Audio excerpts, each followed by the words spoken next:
తలరాతను తనే రాయగల అవకాశాన్నే వదులుకొని తనలో భీతిని తన అవినీతిని తన ప్రతినిధులుగా ఎన్నుకొని ప్రజాస్వామ్యమని తలచే జాతిని ప్రశ్నించడమే మానుకొని కళ్ళు ఉన్న ఈ కబోది జాతిని నడిపిస్తుందట ఆవేశం.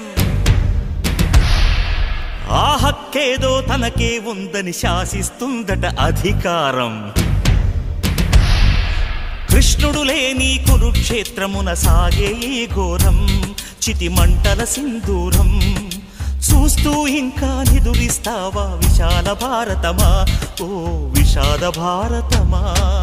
అర్ధశతాబ్దపు అజ్ఞానాన్నే స్వతంత్రమందామా, స్వర్ణోత్సవాలు చేద్దామా. ఆత్మ వినాశపు అరాజకాన్నే స్వరాజ్యమందామా, దానికి సలాము చేద్దామా.